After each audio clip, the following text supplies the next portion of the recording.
सासू माँ बदल गई। कहानी उस घर की है जहाँ बहू और बेटी को एक माना जाता था, लेकिन फिर अरे शिखा बेटा, तू रसोई में क्यों घुसी रहती है? जा, रोटी मैं बना लूंगी। नहीं नहीं माँ जी, आप बैठिए, बस सारा खाना बन ही गया है। श्वेता को बोल देती हूँ, वो खाना लगा देगी सबका। सॉरी भाभी, मेरे पास वक्त नहीं है। माँ, मुझे पैसे देना, पार्लर जाना है। हाँ हाँ चली जाना, भाभी को भी ले जाना। वो भी जाने को बोल रही थी पार्लर, पर पहले ना मदद कर दे उसके खाना लगाने में। देख माँ, वो बहू है, उसे बहू रहने देना, इतना सर पर मत चढ़ा भाभी को। श्वेता, ज्यादा मत बोला कर। बहू और बेटी में कोई फर्क नहीं होता है। जा जाकर काम कर। ननद को माँ का भाभी से इस तरह प्यार करना बिल्कुल अच्छा नहीं लगता। वो बार बार किसी न किसी तरह माँ को भाभी के खिलाफ भड़काती रहती, लेकिन कोई फायदा ना होता। एक रोज, अरे बेटे किशन, जा बहू को कहीं घुमा कर ला, सारा दिन घर में काम करती रहती है। हाँ हाँ माँ, हम लोग जा रहे हैं ना गोवा। अच्छा जी, भाभी ने तो हमें बताया भी नहीं। वैसे तो सारी पंचायत करती है, ये गोवा वाली बात क्यों छुपा गई हमसे? अरे क्योंकि उसे खुद नहीं पता था बहन। मुझे टिकट सस्ती मिल रही थी तो मैंने बुक कर दिया। हाँ शिखा, पैकिंग कर ले, संडे हम जा रहे हैं गोवा। दोपहर में शिखा पैकिंग कर रही थी कि सास आ जाती है। ये क्या बहू, साड़ियाँ? अरे गोवा जा रही है घूमने या फिर शादी में मायके हैं? माँ जी, ऐसा कुछ है ही नहीं, समझ में नहीं आ रहा क्या रखूं कपड़े में। अरे तेरी और श्वेता की साइज तो एक ही है, उसके कुछ मॉडर्न कपड़े ले ले, आकर लौटा देना। हाँ माँ जी, ये ठीक रहेगा। शिखा श्वेता के पास जाती है और उससे कपड़े मांगती है। ना जी ना, मैं अपने कपड़े ना दूं, वैसे भी फैल जाएंगे मेरे कपड़े, बहुत महंगे वाले हैं। शिखा मुंह लटकाकर कमरे में आ जाती है तो सास कहती है, चल तैयार हो जा, तुझे मैं शॉपिंग करा कर लाती हूँ गोवा की। बस फिर क्या था, सास बहू निकल जाते हैं मार्केट और एक से बढ़कर एक ड्रेस खरीद कर घर आते हैं।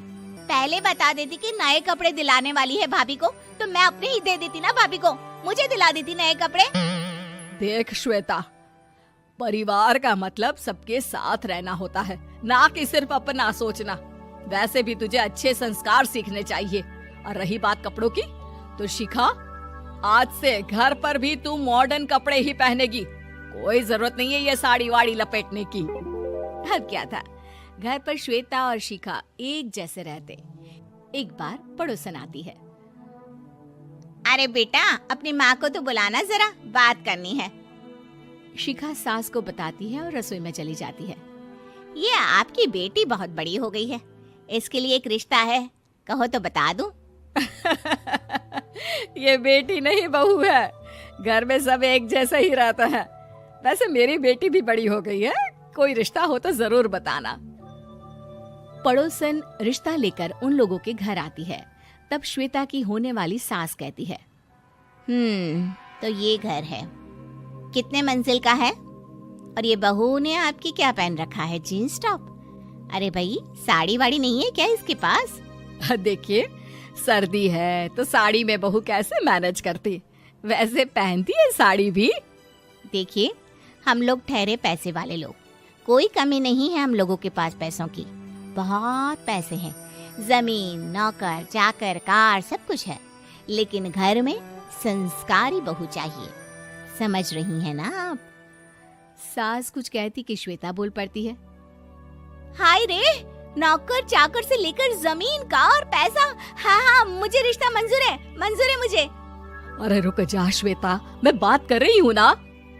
देखिए, हम लोगों के घर इतनी आजादी नहीं मिलेगी। अरे हाँ कर देना माँ, हाँ कर दे जल्दी से। सास क्या करती, बेटी की शादी ऐसे घर में कर देती है जहाँ ना उनके विचार मिलते हैं और ना ही आचार। शादी के बाद एक रोज फोन पर, श्वेता बेटा, एक बार घर आ जा, बहुत दिल करता है तुझे देखने का। माँ, वो घर पर बहुत काम होता है, कैसे आऊँ? बड़ा घर है, लेकिन आने जाने वालों की लाइन ही लगी रहती है। बेटा मैं तो जानती थी उस घर का हाल, लेकिन तू ही नहीं मान रही थी। माँ देख, हर घर का यही हाल है। तेरी बेटी को यहाँ घूंघट हटाने की परमिशन नहीं है और एक तरफ भाभी स्कर्ट पहनकर घूम रही है। बेटा मुझे क्या पता था कि मेरी बेटी को ससुराल के नाम पर पिंजरा मिल जाएगा। अच्छा माँ, फोन रखती हूँ, सास को गर्मा गर्म रोटी खिलानी है। तुम लोगों की तरह नहीं कि एक रोटी बनाओ, एक सब्जी बनाओ, फिर सारा दिन फ्री होकर घूमो। सास फोन तो रख देती है, लेकिन सोच में पड़ जाती है कि एक तरफ बेटी जिसे कोई आजादी नहीं, वहीं दूसरी तरफ बहू जिसे देखकर लगता ही नहीं कि उसकी शादी भी हुई है। अगले रोज। शिखा, अरे ओ शिखा। हाँ माँ, क्या हुआ? कुछ चाहिए आपको? मैं जिम जा रही थी। जिम के कपड़ों में बहू को देखकर सास को घूंघट में अपनी बेटी का ख्याल आता है। देख बहू, घर में बहू की तरह रहा कर। इतने टाइट कपड़े पहनकर जिम जाना पसंद नहीं मुझे। जा जाकर रोटी बना। रोटी? माँ अभी तो शाम की 6 बजे हैं, इस वक्त रोटी? अब क्या मेरे खाने पीने पर भी पहरा है? अरे जब मर्जी तब मैं अपने घर में खा भी नहीं सकती क्या? बहू को अजीब लगता है। वो समझ नहीं पाती कि जो सास कल तक इतनी सपोर्टिव थी, उन्हें अचानक से क्या हो गया। वो किचन में जाती है, गरम रोटी के साथ 2 तरह की सब्जी, रायता, सलाद सब लेकर सास के पास आती है। माँ जी, खाना। इतना सारा खाना? राक्षस समझा है क्या मुझे? रोटी मांगी थी मैंने गर्मा गर्म बस। पर माँ जी, रोटी खाती किससे आप? सब्जी तो बनानी थी ना। अरे भूख मर गई मेरी तेरी बहस से। जा जाकर काम कर, अंदर पूरी रसोई साफ कर। बहू अंदर चली जाती है। थोड़ी देर में श्वेता घर आती है। अरे शिखा, जल्दी से चाय ला, पकवान बना, मेरी बेटी आई है। अरे नहीं नहीं माँ, ड्राइवर बाहर खड़ा है। मैं तो घर का कोई सामान खरीदने के बहाने यहाँ आ गई हूँ, मुझे जाना होगा। अरे बेटा, पर कितने दिनों बाद देख रही हूँ तुझे, रहने आ जाना 2-4 दिन के लिए। आ जाऊंगी माँ, जब मेरी सास मरेगी तब। मैं तो रोज मन्नत मानती हूँ कि मेरी सास मर जाए तो अच्छा है। अच्छा चल, जा रही हूँ माँ। हे भगवान, कैसे कैसे दिन देखने पड़ रहे हैं मेरी बेटी को। सास अंदर जाती है, जहाँ श्वेता की जिम वाली सहेली का फोन आया होता है। क्या बात है, आज जिम नहीं आई? अरे पता नहीं यार, आज माँ को क्या हो गया अचानक। पर खैर कोई नहीं, लगता नहीं कि मैं अब जिम आ पाऊंगी। शिखा स्पीकर पर बात कर रही थी, जिसे सास सुन रही थी। यार ये सास ना होती ही ऐसी है। मैं तो कहती हूँ बुढ़िया जल्दी मरे और तू आराम से जिए। शिखा को सहेली की बात पर गुस्सा आ जाता है।